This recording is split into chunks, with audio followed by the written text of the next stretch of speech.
Hi everyone, and welcome to The Road Wild.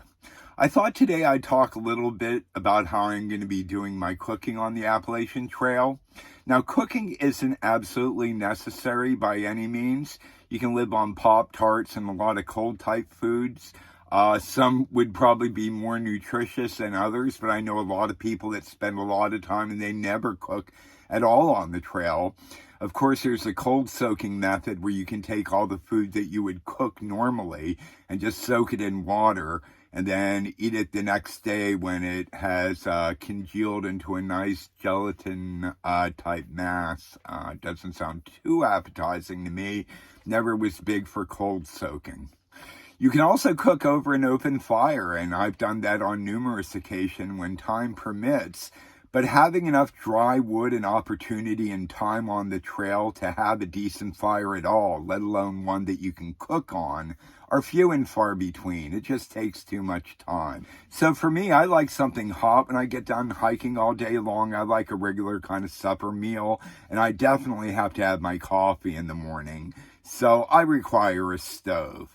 I used to use open fires a lot of times. I started using alcohol stoves several years ago, and they worked for a while, but truthfully, they didn't give me the heat output that I wanted. It used a lot of fuel, and it just was kind of a pain to work with.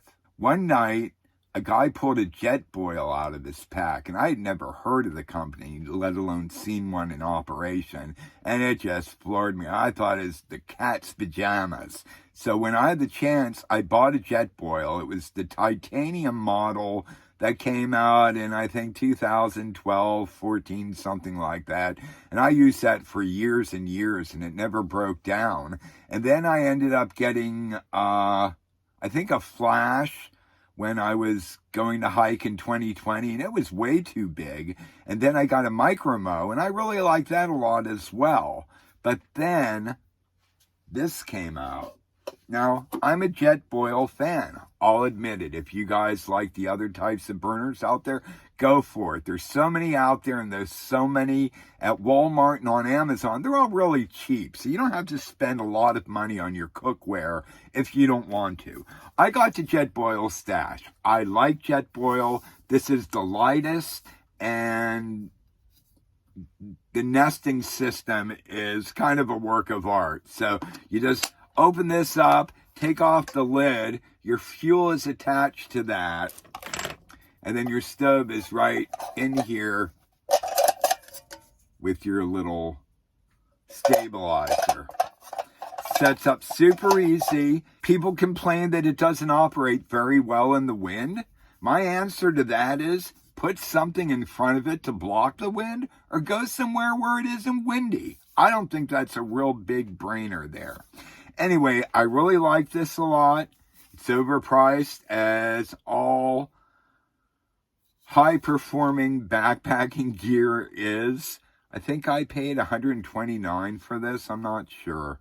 I'll be carrying everything in this Z-Packs food bag. And I put this tape just in case there's so many food bags out there that look like mine when they're hanging on the cables. Though I think a lot of people this year are doing the personalized hilltop food carries where you can get your picture and name printed on it. So if that's your thing, then go for that. I also built my own little bear bag cable. It wasn't really necessary for me to spend $30 for Z-Packs to put one together for me. I'll be using this Sea to Summit expandable cup for my coffee. Love this. Be eating my oatmeal noodles out of this or out of the pot. I don't know. We'll see. And the other thing I'm taking is my Sea to Summit long-handled spork.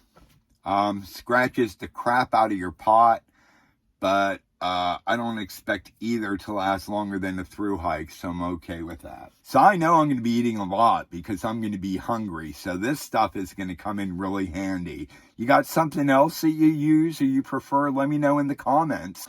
Let's share the knowledge so everybody can get something that works for them. Until then, I'll see you out on the trail.